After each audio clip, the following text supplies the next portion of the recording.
Hi everyone, I'm Simon Heiniger and I have the pleasure today to have several interviews with District Apostles and District Apostle helpers. Now District Apostle Élie Tatien Mukinda is joining me. He's District Apostle from the western part of the DRC. Great to have you here. Thank you so much. Was there someone in your youth who lived their faith in such a way that you said, that's exactly how I want to believe one day? If so, who was it and why? Thank you so much, Simon. I have to confess that I had a lot of role models in my youth. They did really impact my life. And today I will specifically mention one of them, that was District Apostle Robert Higelin, Robert Higelin in French. I was so impressed by his sermons. He has powerful and energetic sermons, and we could recognize the articulation of his sermons, mainly around genuine love for God and for the neighbor. And number two, we could also recognize in his teachings sincere humility. And number three, when hearing to him, we could also recognize a call for full confidence, full trust in God. And then he always used to remind us on the longing for our homeland in heaven. But beyond his preaching, I think he has been so inspirational and motivational for me through his lifestyle. He kept to be someone very humble and simple, and I could recognize a caring for and loving father. In addition, he was so detached from earthly possessions that we could see someone living on earth but already in heaven. So he has been for me a big inspiration. Jesus found leaves on a fig tree, but no fruit. What does this story teach us as Christians today? Good question. I think that is one of the core messages of the gospel.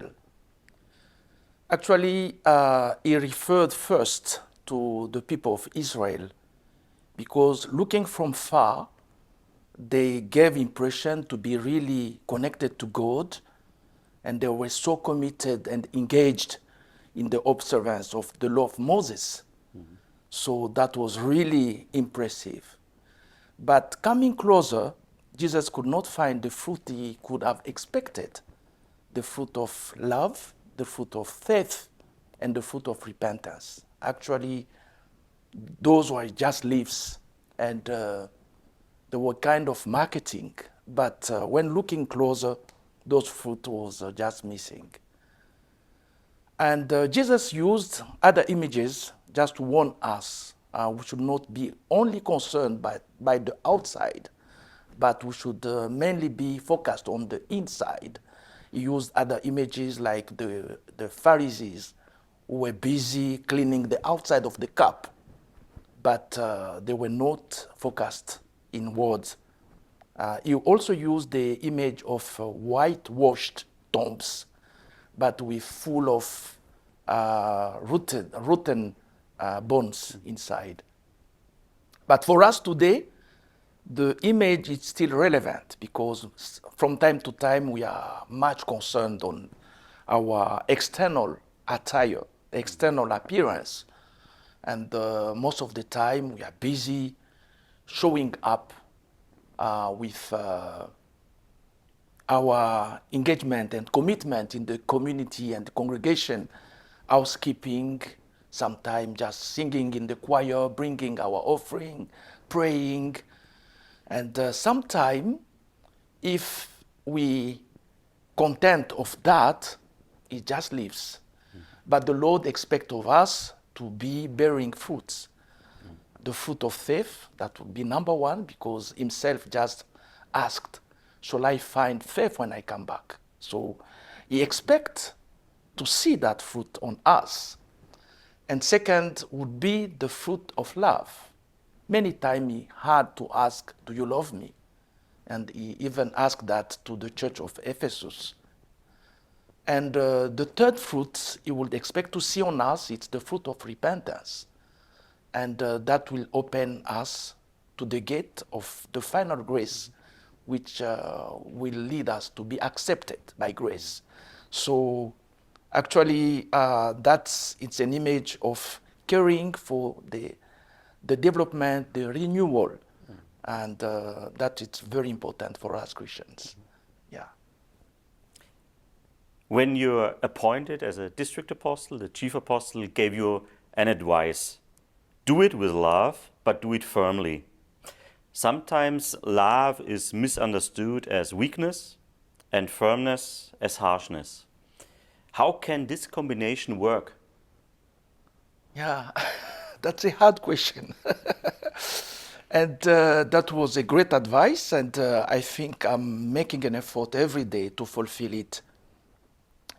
My understanding is that love is not weakness at all.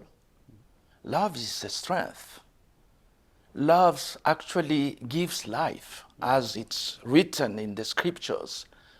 For God so loved the world that he sent his begotten Son, so whoever believes can receive, can gain everlasting life. So love is the core of our belief and our Christianity. That's an essential component of our faith. That's the greatest commandment. But for me, love is like a coin with two sides. One side, the observed side, would be kindness. And that refers and is about respect, is about integrity, consideration for others, is about understanding the other. But we have the other side. The other side of love is firmness. And that is about boundaries, discipline, and I would say that we need both. So both of them are important, and both of them are two sides of the same love. Already, when it's referred to the Good Shepherd, he has a rod in his hands. But that rod serves to lead, to give the direction, and to protect against the enemies, but the same rod is used to bring back the sheep who is going away. So we have both sides of the same love. So I would put it maybe in just in another frame. As we can see, there is no one loving us, Jesus. But we could see that Jesus used his hand to rescue Peter, who was sinking. That was the kindness in love. But the same arm Jesus used to rebuke Peter. Go behind of me, Satan. So we have the two. They work together. So we need firmness for sustainable love.